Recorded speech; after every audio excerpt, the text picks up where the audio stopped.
Working women in Karachi face many daily challenges from unsafe transport to unequal treatment at job, pressure for managing both job and home responsibilities, limited childcare, and weak social support make their routine even more difficult. These struggles affect their confidence, mental well being, and overall quality of life. Now, let's hear from students and other professionals as they share their experience about these struggles.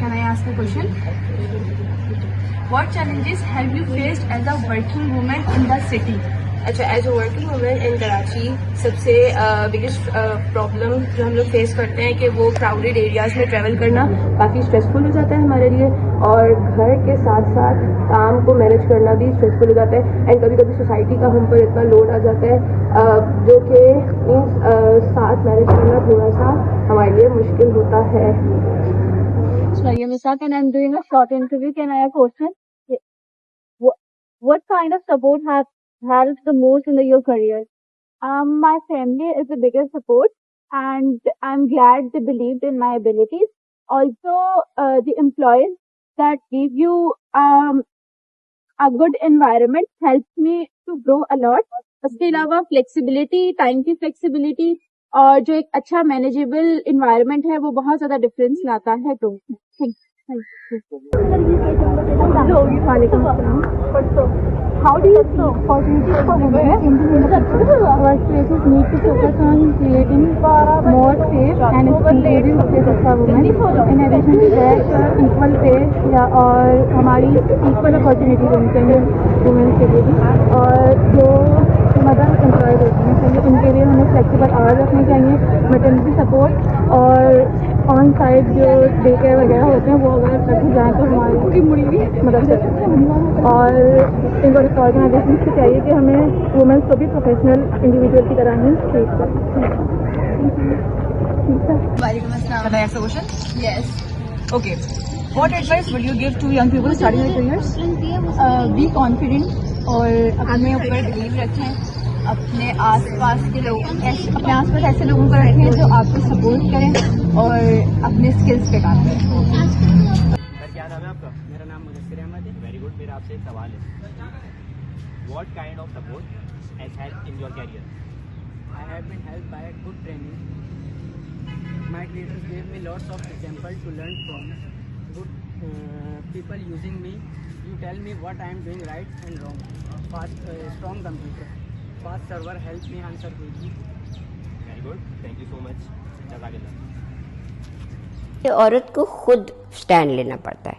میرے والد تو بہت encouraging تھے، بلکہ میں ستار بجایا کرتی تھی تو انجینئرنگ یونیورسٹی میں کمپٹیشنز ہوتے تھے، تو وہاں پہ جائیں تو بڑی ہوٹنگ کرتے تھے لڑکے. تو میرے والد کہتے تھے کوئی بات نہیں، کرنے دو، تم نے بجانا جا کے. میں کہتی میں نے نہیں جانا. وہ کہتے کیوں نہیں؟ اسی طرح سے آپ راستہ اپنا ہموار کریں گی نا عورتیں، تو آپ جائیں. تو وہ تو بہت انکریجنگ تھے. میرے میاں انکریجنگ نہیں تھے. ان کے ساتھ I had to take a stand and say کہ نہیں، جو میں نے ساری زندگی کیا ہے میں نے اس کو چھوڑنا نہیں ہے. تو میں اس لیے یہ نہیں کہتی کہ اگر میاں ڈسکریج کرے تو آپ کو چھوڑ دینا چاہیے. میں تو کہتی ہوں کہ اگر آپ کا پیشن ہے تو آپ کو وہ فالو کرنا چاہیے، جو کہ میں نے کیا. The impact is could be happen when the working women are supported. Karachi become more productive, families become strong, and new generation grow up with a healthier idea of gender equalities. Karachi women are not just working for her living; they break the boundaries every day. In the end, I could like to say the working women in Karachi are just not earn for her living. They break the boundaries every day by recognize her struggle and support her journey. We can together make a safe, fair, and more progressive society. Thank you.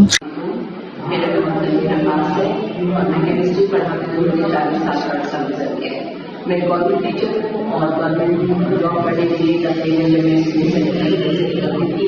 تو ظاہر اس زمانے میں آپ سوچیے آج سے 30 سال پہلے کی بات ہے کہ جب ٹرانسپورٹ بھی اتنی زیادہ عام نہیں تھی، کراچی میں بہت زیادہ امن سکون تھا، لیکن ہمارے جو کہ گورنمنٹ ٹیچرس کو کہیں کہ بھی امپلائڈ کر دیا جاتا ہے تو مجھے لانڈی میں لے جائیں گے، اور لانڈی یہاں سے نارتھ احمدآباد سے لانڈی جانا آنا ایک بڑا مسئلہ تھا ٹرانسپورٹ کا بھی، اور جب واپس ہم آتے تھے تو ٹرانسپورٹ ہمیں میسر نہیں آتی تھی. پھر دوسری یہ تھا جب ایک عورت اپنا گھر چھوڑ کے نکل گئی تو پیچھے بہت ساری ذمہ داریاں ہمارے سر پر ہوتی ہیں، جس کی وجہ سے ہم اپنے اسکول میں بھی اپنا جتنا بھی 100% دینے کی کوشش کرتے تھے، لیکن وہاں کا بھی یہ ہوتا ہے کہ جب میتھ کو ریلیٹڈ ہمارا معاشرہ ہے تو زیادہ تر وہی لوگ بھی بات نہیں جاتی تھی ہمارے ہمارے اسکول کا ماحول ایسا تھا کہ زیادہ کام ہمارا ترقی کا یا ہمارے سبجیکٹ سے ریلیٹڈ جو کام ہوتا تھا وہ ذمہ داری کلرک کے حوالے کر دی جاتی تھی، اور چونکہ یہ میتھ اورینٹڈ سوسائٹی ہے تو کلرک کا بھی وہی ہوتا تھا کہ فیمیل ٹیچرس کو کس طرح سے ریسیوز کرنا یا گائڈ کرنا کہ ہمیں نہ صحیح لائن بتائی جاتی تھی اور نہ ہی ہمیں یہ بتایا جاتا تھا، ہر معاملے میں کچھ نہ کچھ پیسہ انوالو کر دیا جاتا تھا جس سے ہماری ترقی میں بھی رکاوٹ ہوتی ہے. جو ہماری پروموشن عام طور پہ وہ جانی چاہیے تھی تو اس میں بھی ہمیں ڈیلے کیا گیا. اسی طرح سے جب ہم واپس اپنے گھر آ رہے ہوتے تھے پھر ہمیں مختلف مسائل کے لیے کہیں دور دراز بھیج دیا جاتا تھا، پھر ہم پریکٹیکلی نہیں لیے جایا جاتا تھا گورنمنٹ میں بھی اس کے حساب سے ہمیں تقسیم نہیں کیا جاتا تھا، بلکہ اپنی مرضی کے مطابق وہاں پہ جو بورڈ آفس کے لوگ ہوتے تھے وہ اپنی مرضی کے مطابق لوگوں کو ہائر کر دیا کرتے تھے جن کو جو سہولت ہوتی تھی. اب یہ بھی مسئلہ ہے ہمارے پاس ایجوکیشن ڈپارٹمنٹ میں زیادہ تر وہ لوگ شامل ہیں کہ جن کا تعلق کراچی سے دراصل نہیں ہے، وہ دوسرے علاقوں سے آئے ہوئے لوگ ہوتے ہیں جو شاید ہمارے مسائل کو اتنا اچھی طرح سے نہیں سمجھ سکتے. اسی وجہ سے ہمیں بہت زیادہ مشکلات اٹھائی ہے، لیکن الحمدللہ یہ اس ماحول میں رہتے رہتے شاید ہم کو اس بات کی عادی ہو گئے کہ اب ہم نے ایڈجسٹ کرنا سیکھ لیا. اب تو ہم ریٹائرمنٹ ہماری ہو چکی ہے، لیکن اس ریٹائرمنٹ کے بعد بھی ہمیں اپنے پینشن کے لیے یا ہمیں اب اسسمنٹ کے کاموں کے لیے ہمیں ابھی بھی اسی طرح سے بورڈ آفس کے چکر لگانے پڑتے ہیں، اور جو کہ ہم بہت ایمانداری سے کام کرنے کے عادی ہوتے ہیں. ہم جس طرح بھی ہوتے ہیں اپنے معاملات کو فیس کر لیتے ہیں، ہم شاید ایسا نہیں کر سکتے. اس وجہ سے ہمیں جاب کے سلسلے میں بہت مسائل کا سامنا ہوتا ہے.